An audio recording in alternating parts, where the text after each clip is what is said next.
Every time I talk to people about the idea and how it's going to be implemented, they either said that's impossible or someone must have already thought of that. And the more I investigated it, the more it seemed that no, this is actually a unique idea. We're the first to have it, and it's incredibly powerful.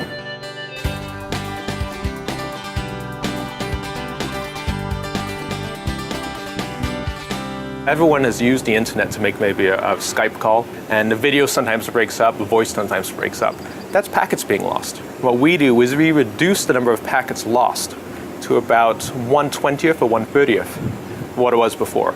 So a dramatic improvement, and what that means to the end user of any application is much better quality, much better performance. I spent 4 years talking about how something couldn't be done. I went to trade shows, conferences, I was speaking at these, telling people you can't possibly fix IP networks. The internet's always going to be low quality. And then I had an idea that maybe that's not true. I talked it over with my co-founder, my wife, and said, you know, I think this is something we really should do. If we can fix the internet, there's a lot of opportunity there. It was literally lying in bed one night around 11 o'clock, and suddenly it came to me like a flash. All these pieces that I'd been exploring, the markets I'd seen before, the pieces came together and said, oh, that's how you do it. And I lay there for about 6 hours, putting the blocks together. And the same thing happened the next night. I made those big blocks into smaller blocks, and eventually in my head I had the whole system. It was going to work. And that was just a really good day, because I'd proven that you can technically do it. It was a very rough prototype, but it was something I could demonstrate.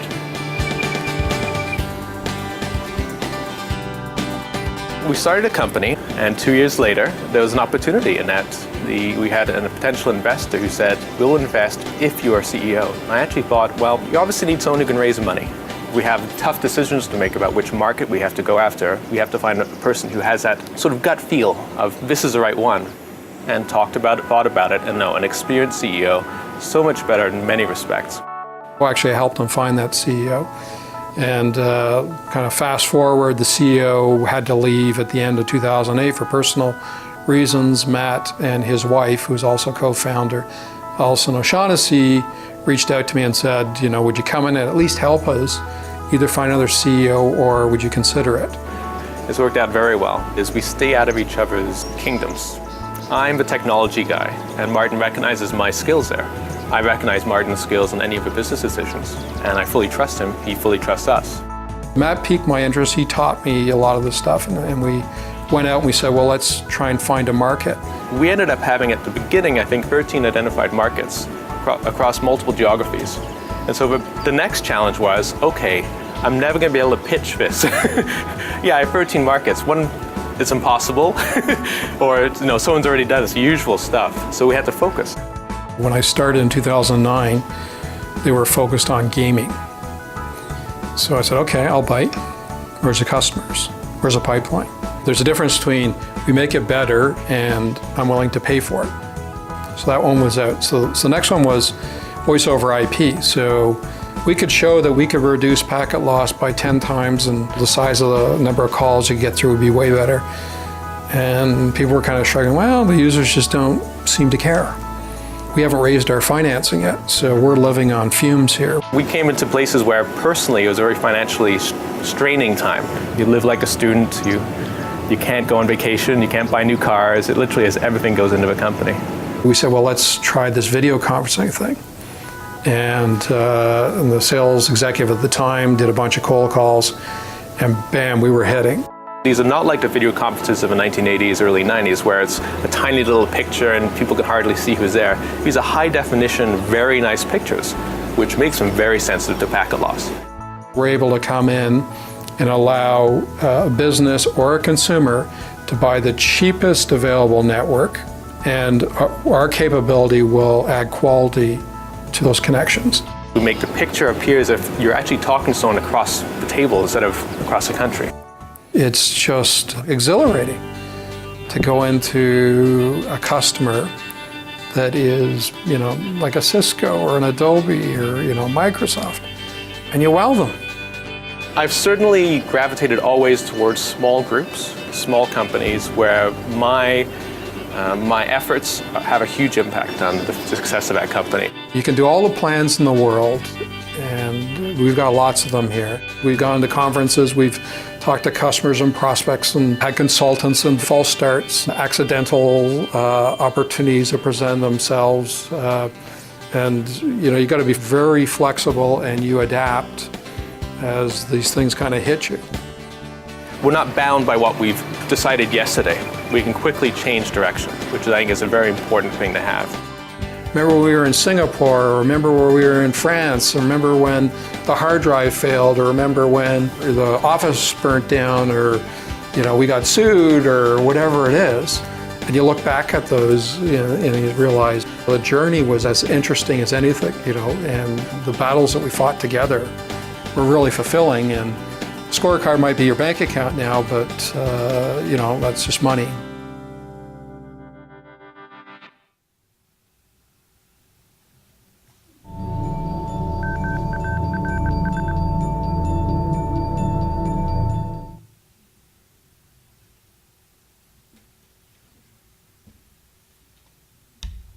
So, good evening, ladies and gentlemen. Welcome back to Entrepreneurship 101, generously supported by CIBC. So, tonight, I think they're all key lectures, but this one is a guide to your key business communication tools. And I really think this is something that every company really needs to pay close attention to.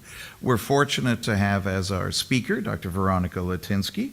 Now, Veronica started out as a chemist. This is a good start, as you know, at Lawrence Livermore in Berkeley. She, however, transitioned into business. She actually founded a medical journal and earned her MBA at University of San Francisco. She slid further down by getting into finance, working with UBOC and GATX Venture Finance. And then she came to Mars. And Veronica actually started at Mars, I didn't realize this, several months before I did. I thought I was one of the first wave in the services side, but Veronica was July 2005, and she really led the charge creating our whole commercialization and advisory services business here. That is obviously, I'm hoping many of you are working with our advisors out there. Now, it's interesting because recently she has transitioned into the role of head of business development of Cognicity, which is a spin-out of Baycrest, jointly funded by Baycrest and Mars. So she is actually out there doing what many of you are doing or want to do. And it's actually transforming cutting-edge science into real products and transforming businesses and opportunities. So as head of business development, she's responsible for strategy development, product definition and positioning, business and IP management. So she's actually living and using all of these tools that she's going to be talking about tonight. So without further ado, Veronica Latinsky.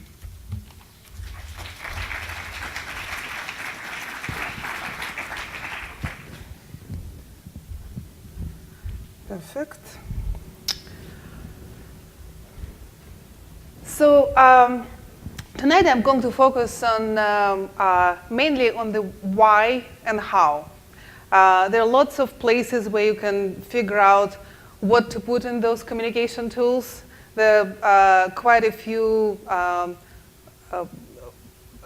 places on the Mars website where you can find very detailed guidance. And I really would like to explore with you how to pace the creation of your communication toolkit and really how to create it. And so think of it as, if you're hungry people, I'm not going to give you fish, I'm not going to give you fish net, but I'm going to give you a blueprint for building your own fish net. Let's start with the why. First of all, these tools lay out a vision and a plan for building your business. They also help you communicate with investors and solicit investments from them. And they also help you communicate with customers and partners. And those all seem quite obvious things, but the tricky part is that you need to establish credibility with all these groups before you actually have a product and before you fully understand how your business is going to work. So it's a little bit like laying the tracks down in front of the locomotive, and this is the hard part. So my hat off to everybody who is trying, and I'm going to focus today specifically on how to craft your messages and how to deliver them to all these important groups. The other important audience that you need to keep in mind are your potential hires and advisory board. The choices you're going to make in these early days are very crucial because you'll be discussing with your group of co-founders and your first hires a lot of issues related to who are the customers and what do they value and how to price your product and how to speak to your customers. So you need to be able to paint quite clear, crisp pictures to people who you're asking to go on a journey with you of what their role is going to be and what you expect from them.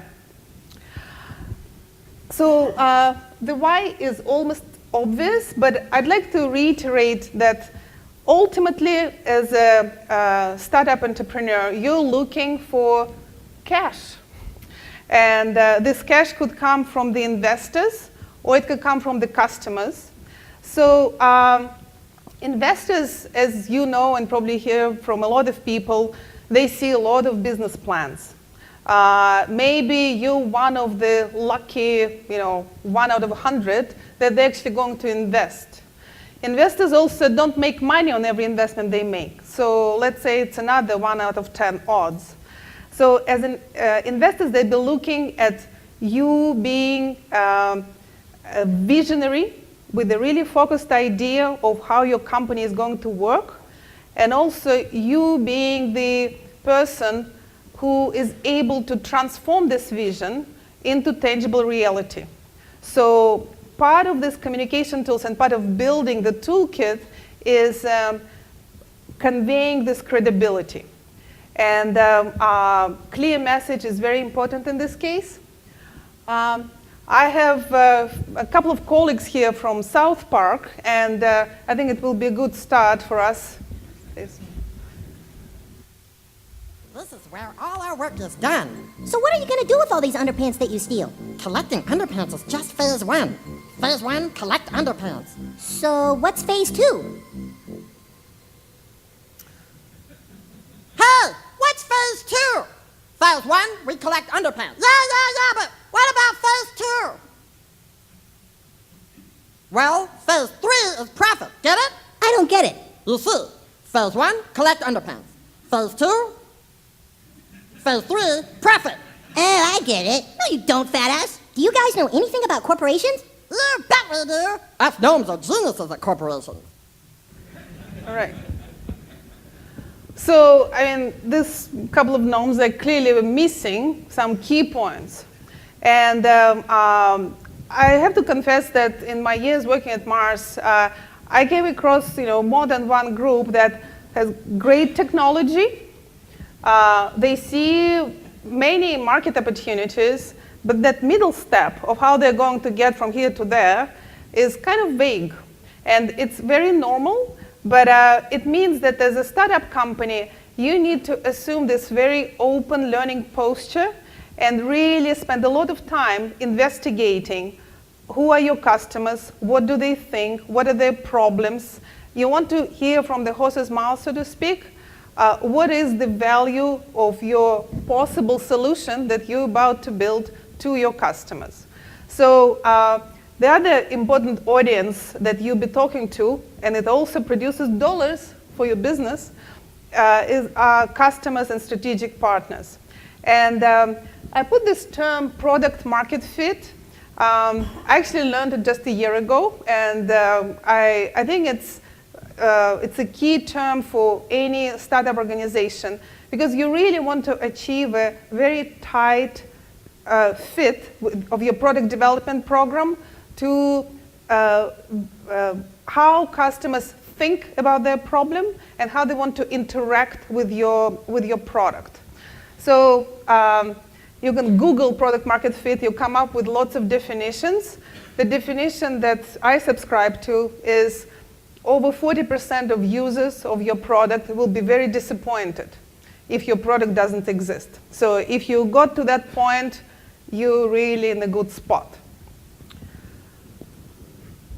So essentially, the tools that we're discussing here, they help you convey these three essential things. What is unique about your business? Why do you deserve to exist at all? There are lots of businesses out there developing products. Who cares? Meaning, who are the customers who will be very disappointed if your product doesn't exist? And how you will execute. So in the business speak, you convey your sustainable value proposition. And in the normal human speak, you are laying out the plans of how you're moving through that sea of unknowns, which is the world of new opportunities, and how you're going to learn about your customers and how you're going to build a product that really fits their needs. I also want to make a very important distinction between selling and planning. So we're discussing communication tools here. Often people start with writing their business plan. The business plan is almost kind of the final stage. It's your internal planning document. It rarely leaves the company. You'll share it with your investors, but it's not the document that you want to be flying around in PDF or Word format. It's really the document that is a living, breathing entity that you will be changing as you're learning more about your opportunities. Versus selling. So the selling tools are where I'll be spending most of my time. And these are the documents that help you convey what your technology does. It helps you speak with your customers. So you'll be using the keywords that you're hearing from customers in those documents. And also it's a set of tools that help people make this leap with you. And essentially, you are asking people to make a leap of faith and believe in your vision and help you get from that sea of unknowns to the perfect product market fit. The analogy I like to use in the circumstances, it's a little bit like dating. And since we're only a couple days away from, a couple days past Valentine's, so think about building relationship with the person you like. So the relationship you will have with your future customers who will be your first reference customers, the relationship you have with your investors with whom you have a lot of interesting discussions and sometimes difficult debates.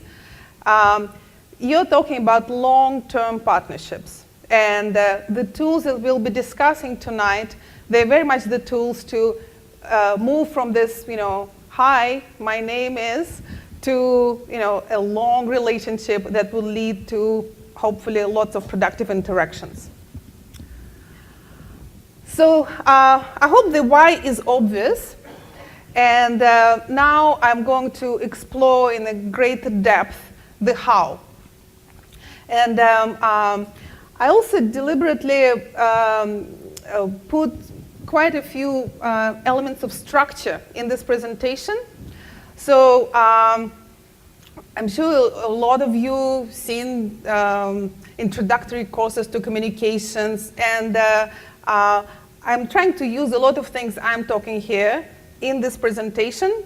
So I was very careful saying we'll talk about why, then we're talking about how. So the structure as you creating your communication tools, remember that you want people to remember your messages and give them scaffolding, orient them in the information that you're presenting.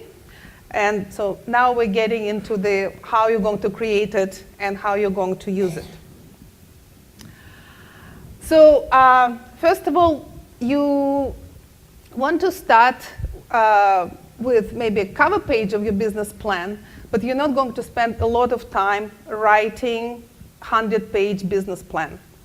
And the issues are multiple. First of all, you don't really know what to put in there. There'll be just semi-educated guesses. You could spend a lot of time putting a lot of details into who you think your customers are and what your price points. But really, what you need to do is to get out of the building and go and talk to customers and learn from customers how they see the ecosystem where they function and what problems do they have. So PowerPoint is a great tool to convey complex ideas and also to give people an image that they can relate to. And it's also a great tool because often it's hard to describe in words the complex environments that you're going to sell into, especially if you only have 10 minutes. Because most likely your first interactions with the customers will be you calling them, it's a friend of a friend, they're making you a favor, and you want to get to the point very quickly. So having a few pictures, maybe 3-5 pictures, that show what your product does and what you think is the problem and how your product can address the problem, that's a good place to start. The other advantage of using PowerPoint as your first vessel for containing your business plan is that you can organize big chunks of information, and then you can really create the narrative. And narrative is very important. Again, you're asking people with limited attention span, like financial guys, to give you time and grasp something quite complicated. So by creating a narrative, you're able to keep their attention longer. So PowerPoint as a way to organize your information, I'm a fan, obviously. The other tool that is very important is your executive summary. So you're moving from symbols and pictures and graphs to maybe 3-5 page document with words and mostly bullet points. And the executive summary is a document that you can share with prospective investors and prospective strategic partners. It will be good to have a set of financials attached to this executive summary. But again, you're not yet into a 100-page business plan. And the final set of tools that I feel is very important is a set of visual assets. They could be videos, they could be diagrams, but it's the set of visuals that help convey the complexities of your product. And the beauty also of this process is that as you're going through creating this beautiful object that simplifies what you do, you're better able to crystallize in your mind how your business works. And this is an essential point because, as the guys from South Park, we often have hard time really mapping out, okay, what am I going to do next week? And what I'm going to do, months 2. What you're going to do, your tactical plan will depend largely on your understanding of who are your customers, how they function, how they buy products, and when you have the visuals that also describe, okay, if my customers only buy things online, my marketing plan should be crafted in a certain way also. So working on these visuals will help you crystallize your own understanding of how your business is going to work. I am a big fan of this book. That's why I put it up here on the PowerPoint also. the reason I like it a lot is it provides a very clear map for building a product that is completely new, and it's also a very clear map for going through this very iterative process of learning from the customers. So the main idea here is that in order to win, you need to constantly assess risk and change how you're going to execute tactically in order to mitigate this risk.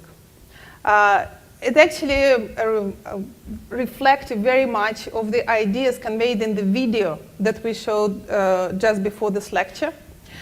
And the 4 steps to the epiphany is this. First 2 is customer discovery and customer validation. So the approach assumes that you are a learning startup, and during this time you're collecting facts, and you change directions privately, and you do this until you find evidence that the market is actually sellable, so you can get somebody pay for your product, and at the same time the market is large enough to be a viable business, a viable standalone company. So it's not a feature, it's not a featurette, it's not a product, it's a business. And it also, once you went through this process, you go through the customer creation step. So you're crafting a scalable marketing and sales approach, meaning you're able to achieve the repeatable sales. And only then you get into the company building. And the company building is you are setting up departments and hiring people and setting up operational processes in a way that will allow you to reach your customers with your product and create a profitable business. I kind of mapped out on this 4 stages to the epiphany how you would want to create your business tools.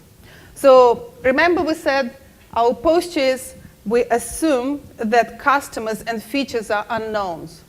And I would start with the PowerPoint, and that's where you're talking to customers and saying, if it's a product that looks like this, here's screenshots, does it help you? Does it solve the problem that you have? You want your product development to be tightly coupled with customer development. So through this continuous interaction between product development and customer development, you're able to test your hypothesis about customer value, markets, distribution, the whole ecosystem that will end up in your business plan, which is the green box way down there.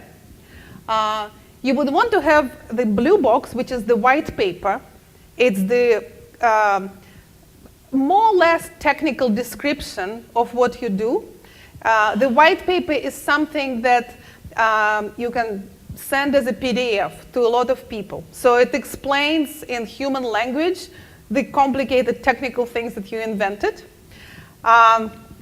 And you would want to have the white paper somewhere where you're starting to interact with customers, because it's very likely that your first sale or your first pilot, you'll need to convince more than one person to give you time and opportunity to try the product.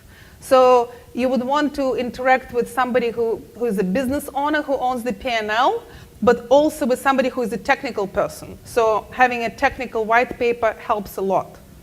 And at the point of when you have a reasonably good confidence that you are building the product that somebody wants, that's when you're creating your detailed executive summary with the financial statements to back it up, because by then you have decent set of facts to put into your financial projections. You have a reasonably good understanding of what is the value of the product, how to price it, how people want to pay for it, and therefore These are not guesses anymore. These are informed data points, and then your financial projections would also make sense.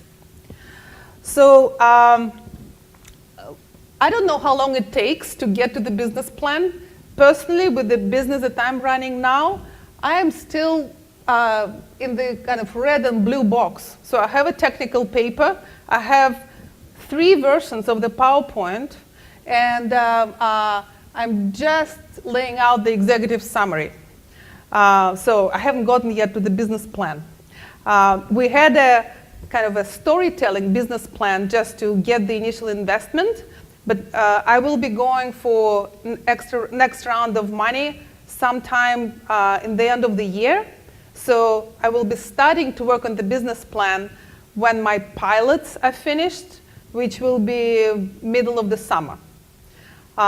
Because only by then I'll have enough information to actually build a robust set of financial projections. This picture is also quite important because it gives you a sense of gates. In other words, you should think about your communication toolkit as a set of tools that help you start a conversation and then advance the conversation to the next stage. Again, using the dating analogy, you met somebody, you don't want to give them your whole life story in the first 10 minutes. You want to keep a bit of mystery there. And as you giving them more information, you keep them interested, they're intrigued. You want to give them enough information to make them want to ask more questions. So think of your relationship with the prospective partners and with your first pilot customers and with your investors as advancing through the stages, and all you want is to move from one stage to the next. So pacing your delivery and giving information in chunks that are comprehensible, that's why pictures are so good, is really a good way to take the people you want to work with on the journey with you. And the idea of having these gates is really supported by how you're going to build the communication tools. So we talked about the pacing of how you build the tools and how you want to time the development of the tools.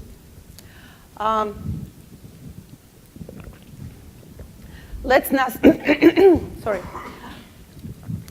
Let's now talk a little bit about how to deliver your message. So first of all, you want to engage your audience. I showed you South Park clip, kind of making a point that you need to get all your information straight. The challenge as a startup is that you know a lot about your product and your technology, and because you spend so much time thinking about it. And you need to make it relevant to people who spend no time thinking about it at all. So if you have case studies and testimonials, it makes it real for people. And I sat through many investor presentations where the charts and diagrams and numbers and people are falling asleep. But then they say, have you ever been to the emergency room? Have you ever filled out all the paperwork you have to fill out there? And then suddenly there's a spark in people's eyes because they say, yes, I know, I see the problem. But you moved it from, I'm building a really hardcore IT solution to here is how it's going to work. Here's how the world would look like when my solution is alive and functioning. The other important point is addressing the knowledge gaps. And that's again important because if you're dealing with strategic partners or your first customers or financial investors, they're most likely people who work for large organizations. And you're working through them. So you really want them to become your champions and believe in the product with you. And you want them to become your champions to the extent that they will take your business idea and your product concept inside the organization. So on some level, you're asking them, these professionals who have a job, you're asking them to put their credibility on the line and go on this journey with you. So if they don't understand something in your business, and most likely after first half-hour meeting, they understand just a little bit, you want to supply them with visuals and charts and graphs and help them become the internal champion of your idea within this organization.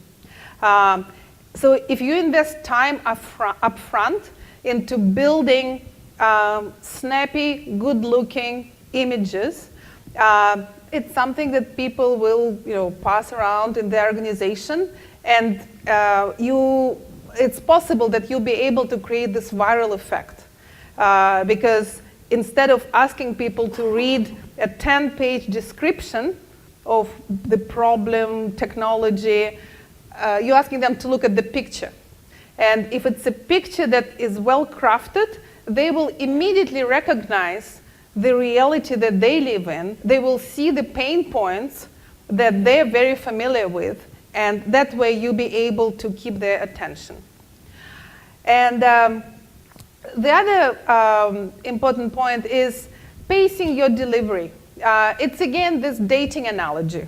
So it's just human psychology. If people invest a little more time understanding your business, they get excited and they feel, okay, I already spent a day reading about it, so there's something here, I want to know more. Maybe they're not going to become your first buyer, but they be your supporter.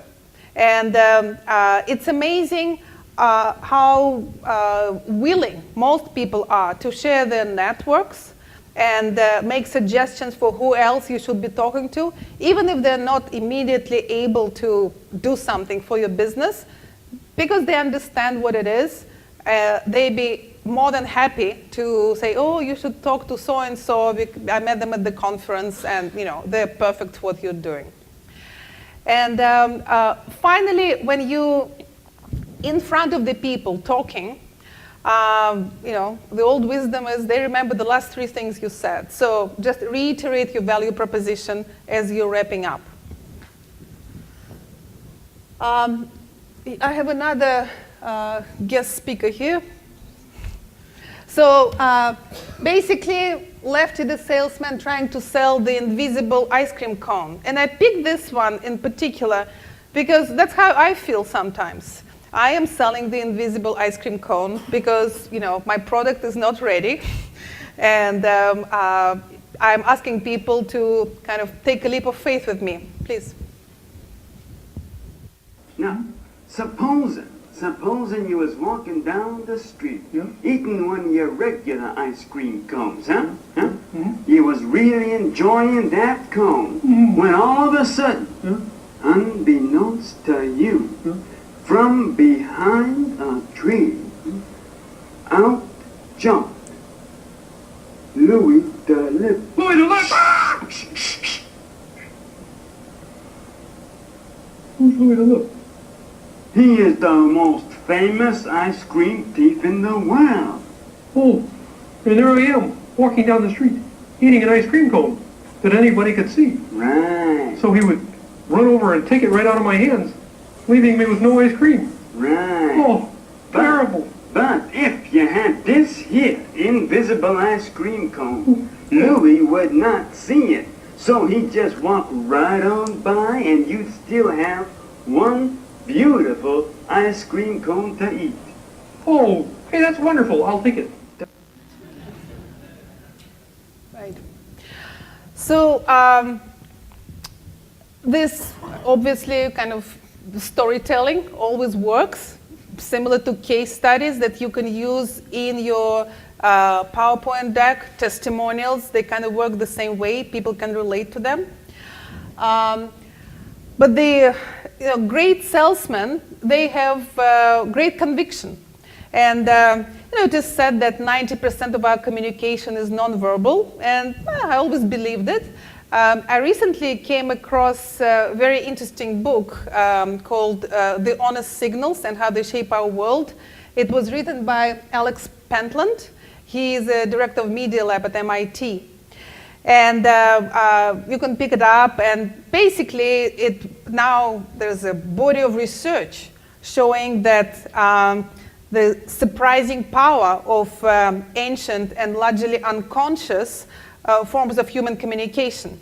But the bottom line is, for every one sentence that you convey in a one-on-one meeting with somebody, at the same time, you conveyed 9 other sentences with your body language, with the tone of voice, and obviously, these 9 sentences are likely to overshadow whatever meek verbal communication you put together and carefully rehearsed the night before. So essentially, it's not something you can fake, right? You either believe in it or you don't. And there is no replacement for it. So I really encourage you spending time thinking about what you do next week and what you're going to do next month, and what are the risk factors in your business, and what is the process for addressing these risk factors.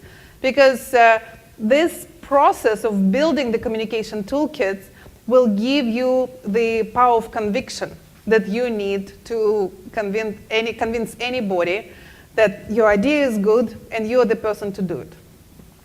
And I put a couple of things here, like level of energy, tone of voice. If you pick up this Honest Signal book, you will get few more ideas. But the research is quite fascinating. It turns out that in most negotiations, sales, dating, investor pitches, people make decisions, like 60% of the decision is really relying on this unconscious communication channel that we all use extensively every day. The other takeaway from this idea is that if you're a sole entrepreneur, it would probably not apply to you, but if you have a team, it probably makes sense to build a couple of communication toolkits. And most of the messages will be consistent, but if you have a team, somebody is more techie and somebody is more businessy or somebody is more financial, I would craft the PowerPoints and craft the executive summaries in a way that the techie person will focus more on the techie questions, because this person is more likely to sound credible and convinced because they're most familiar with the subject. Depending on who you're presenting to, I would choose also who is actually delivering the presentation. So it's not always the CEO who is the best person to do it. It's really great when you have healthy dynamics in the team and you figure out who is the best person delivering the message to a particular audience. I also put up a bunch of examples. So power of storytelling, we saw with the invisible ice cream cone.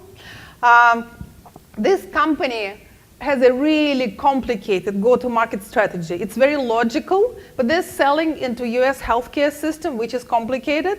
So they have this pyramid of activities, and they struggle to convey it in words, and they finally, I feel, nailed it, because when they go to investors and say, here's what we're doing, people don't just lose their mind right away. They say, okay, I see you spending, 80% of your effort on that blue thing, and you spend another 15% on the yellow, and then you can have a conversation that you framed. So effectively, you're able to guide the investors through the story that you constructed, and instead of letting them guide the conversation and ask your questions in kind of a strange order. So the visuals really help to make sure that investors arrive to the conclusions that you want them to arrive to. Because you thought about all those issues yourself, and you crafted the most logical, clear argument for having this particular pyramid as your marketing strategy. This is another example, also from a real company.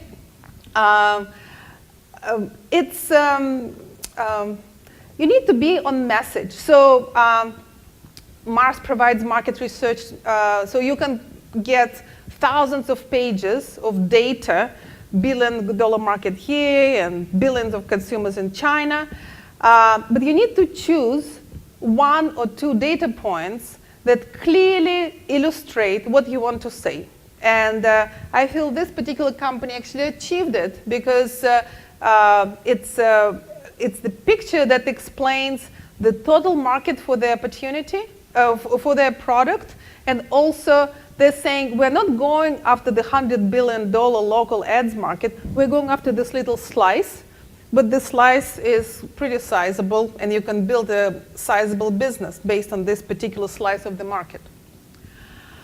Another example, how to describe the opportunity. And the emphasis here is on benefits to the customer. So again, it's reducing what you do to who you're doing it for, who is the customer, somebody with a budget or somebody with a real pain, and how what you crafting will benefit their real pain. And